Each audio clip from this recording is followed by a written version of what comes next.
한국교회 성도 여러분 안녕하십니까? 2025년 9월 23일 화요일 새벽기도의 시간입니다. 함께 기도하겠습니다. 사랑의 하나님 아버지, 오늘 새로운 하루를 저희에게 허락하여 주시니 감사합니다. 오늘 이 새벽 시간 저희 마음속에 말씀으로 임하여 주시며 주님의 사랑의 품성 조명하여 주셔서 상한 마음 싸매 주시며 우둔한 마음 생명의 빛으로 인도하시는 그 주님의 은혜를 맛보게 하여 주시옵소서. 그래서 그 은혜로 말미암아 하루를 살아가면서 은혜를 공급해 주신 우리 주님께 더욱 감사와 찬양을 드리는 우리 주님의 자녀들 되게 하여 주시옵소서. 새벽 기도 시간 성령 하나님 임재하여 주시며 함께 하여 주시기를 예수님의 이름으로 기도합니다. 아멘. 오늘 선지자와 왕 제15장 두 번째 시간으로 생명의 율법이라는 제목으로 말씀의 은혜를 나누겠습니다. 본문 말씀 역대하 17장 7절부터 9절의 말씀입니다.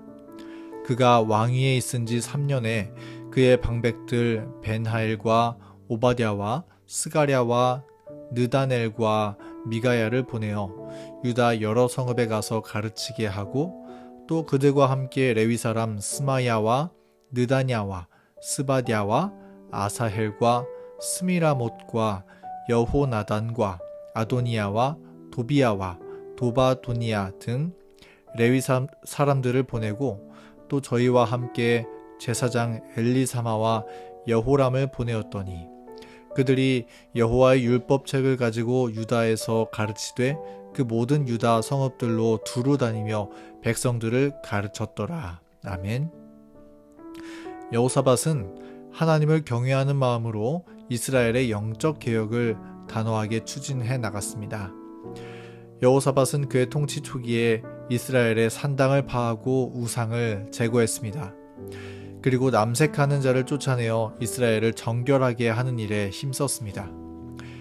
그리고 여호사밧의 개혁은 여기에서 그치지 않고 더 나아갔습니다.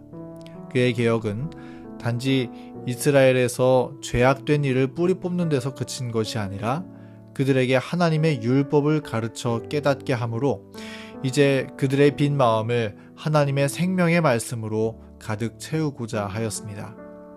오늘 선지자와 왕 본문 말씀을 통해 우리 그 내용을 함께 살펴보겠습니다. 전국의 모든 백성들은 하나님의 율법에 대하여 배울 필요가 있었다. 이 율법을 이해하는데 그들의 안전이 달려 있었고 그들의 생애를 이 요구에 일치시키므로 그들은 하나님과 사람 양편에 충성할 수 있었다. 이 사실을 안 여호사밧은 그의 백성들에게 성경 말씀을 철저히 가르칠 조치를 취하였다. 그의 영토의 각 지방을 맡은 방백들에게 백성을 가르치는 제사장들이 성실히 봉사할 수 있도록 조처하라는 지시를 내렸다. 왕이 임명한 교사들이 이 방백들의 직접적인 감독을 받으며 유다 여러 성읍에 가서 가르쳤다. 그리고 많은 사람들이 하나님의 요구를 깨닫고 죄를 버리려고 노력하였고 그 결과로 부흥이 일어났다. 여호사밧은 이스라엘 백성들에게 하나님의 말씀을 가르쳐 그 말씀의 유익을 누리게 하기 위하여 힘썼습니다. 여호사밧은 이 일을 위하여 먼저 방백들을 불러모아 백성들을 소집하며 감독하게 하였고 또 율법 교사들을 세워서 그들을 통해 이스라엘 백성들에게 하나님의 율법을 적극적으로 가르치게 하기 시작하였습니다. 이 일은 너무나 중요했기 때문에 성경은 여호사밧이 세운 방백들과 또 율법 교사들 곧 이 제사장들의 이름을 나열하여 기록하기도 하였습니다. 그리고 이렇게 열심으로 하나님의 말씀을 가르친 결과로 이스라엘 백성들 사이에 하나님의 요구를 깨닫고 죄를 버리는 영적 부흥이 일어났다고 말씀은 기록하고 있습니다. 이어지는 선지자와 왕 말씀입니다. 그의 신하들의 영적 필요를 위한 이 같은 현명한 조치에 힘입어 여호사밧은 통치자로서 많은 번영을 누리게 되었다. 하나님의 율법을 순종하면 큰 유익이 있다. 하나님의 요구에 일치하는 곳에는 변화시키는 능력이 있어서 사람들에게 평화와 선한 마음을 가져다 준다. 만일 하나님의 말씀의 가르침이 모든 남녀의 생애를 지배하는 가마력이 된다면, 만일 사람들의 마음과 정신이 그 말씀에 지배하는 능력 아래에 들어온다면 오늘날 국민 생활과 사회 생활에 존재하는 죄악들은 없어질 것이다. 모든 가정으로부터 남녀들로 강한 영적 통찰력과 도덕적 능력을 갖게 할 가마력이 흘러나갈 것이며, 그로 인하여 온 국민과 개인들이 유리한 위치에 놓일 수 있을 것이다. 우리 이 말씀처럼 하나님의 율법은 큰 유익을 가져다 주는 것입니다. 그리고 증언의 말씀은 말하기를 우리 모든 사람이 이 말씀에 유의하고 하나님의 말씀의 지배를 받아 살아간다면 오늘날 사회에 존재하는 죄악들은 없어질 것이다 라고 말씀하고 있습니다. 모든 문제의 해결은 율법을 순종하는 데에 달려있다고 말씀하고 있는 것입니다. 여호사밧은 이 사실을 잘 알고 있었습니다. 그는 하나님의 율법이 우리의 삶을 윤택하게 하며 백성들을 능력의 하나님께로 나아가게 한다는 사실을 분명하게 확신하고 있었습니다. 그래서 그는 영적 개혁을 실행하는 가운데 단지 죄악을 제거할 뿐만 아니라 그들의 마음이 하나님의 말씀으로 채워지도록 말씀을 백성들에게 가르쳐 나가기 시작했던 것입니다. 여러분, 하나님의 율법은 오늘날 우리에게도 큰 유익을 가져다 줍니다. 그것을 순종하는 자를 율법은 생명으로 인도합니다. 그래서 에스겔 20장 11절 말씀에는 사람이 준행하면 그로 말미암아 삶을 얻을 내 율례를 주며 내 규례를 알게 하였고 라고 말합니다. 하나님의 율법은 그 말씀을 순종하는 자에게 그로 말미암아 삶을 얻게 한다고, 생명을 얻게 한다고 에스겔서에는 3번이나 반복해서 율법을 그와 같이 소개해주고 있고, 또 시편에서 다윗은 여호와의 율법은 완전하여 영혼을 소성시킨다고 말씀하고 있습니다.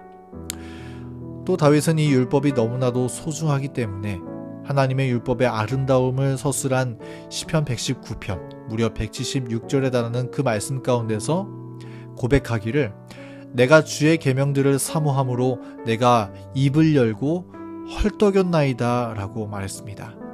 여기에 입을 열고 헐떡인다는 표현은 아주 더운 여름날에 타는 듯한 열기로 고생하는 그 가운데에서 한 컵의 시원한 물을 갈망하는 그런 간절한 열망을 말하는데, 그런 마음으로 하나님의 율법을 사모한다고 다윗은 고백하고 있는 것입니다.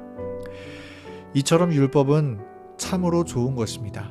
율법은 우리의 삶을 윤택하게 하고 생명 대신 그리스도께로 인도해주고 우리의 삶의 표준이요 하나님의 사랑의 품성을 제시해주는 완전한 말씀입니다. 그런데 사실 우리 재림 성도의 신앙 가운데서 최근 하나님의 율법이 존중받아야 할 만큼의 존중을 받지 못해왔던 것이 아닌가 하는 염려가 또한 한편에 있습니다. 왜냐하면 한때 유행처럼 불었던 극단적인 율법주의적 신앙에 대한 반작용으로서 우리의 교제와 우리의 말씀 선포 가운데 하나님의 율법을 강조하면 조금 위험한 것처럼 여겨지는 그러한 분위기가 있었기 때문입니다. 그래서 하나님의 율법에 순종하라라고 하는 말씀보다는 율법을 통해 구원받는 게 아니라 믿음으로 구원받는다라고 하는 말씀을 우리는 더 많이 강조하고 나누어 왔던 것이죠. 물론 이 말이 사실입니다. 우리는 율법을 지키는 행위 자체가 구원의 수단이 될 수 없습니다. 구원은 오직 하나님의 은혜의 선물로 말미암아 주어지며 예수 그리스도를 믿음으로 말미암아 받게 되는 것이죠. 그러나 믿음은 하나님의 말씀을 순종하는 신앙을 포함하고 있으며, 하나님을 사랑하는 사랑은 주님의 율법을 즐겨 순종하는 열매를 맺게 한다는 것을 우리는 또한 기억해야 하는 것입니다. 그래서 성경은 말씀하기를 너희가 나를 사랑하면 나의 계명을 지키리라고 말씀해주고 있는 것입니다.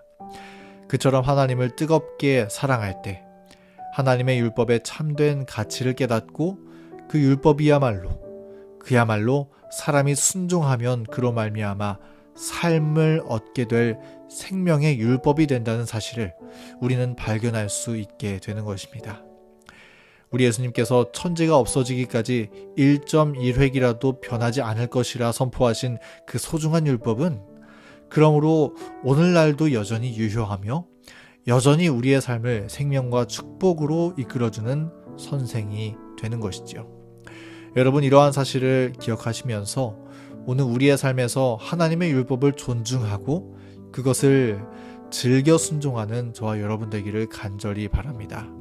그리고 여호사밧이 그 축복이 되는 율법의 유익됨을 이스라엘 온 나라에 전했던 것처럼 오늘날 우리도 하나님의 율법에 순종하는 삶이 이처럼 가치 있으며 이처럼 복되다는 사실을 우리의 삶으로 증명하며 우리의 손이 닿는 이웃들에게 그 증명된 향기가 전달되기를 간절히 바랍니다. 그러한 믿음 가운데 하나님의 축복이 함께하는 하루 함께 보내기를 간절히 바라면서 오늘 말씀을 마치겠습니다. 함께 기도할 화요일 기도 제목을 공유하겠습니다. 교회 환우분들을 위해서, 화요 예배의 회복을 위해서, 그리고 내일 있을 서울역 봉사를 위해서, 교문일교회 학생교회 사역을 위해서, 개인의 기도 제목을 위해서 우리 음악이 마칠 때까지 함께 기도의 시간 갖겠습니다.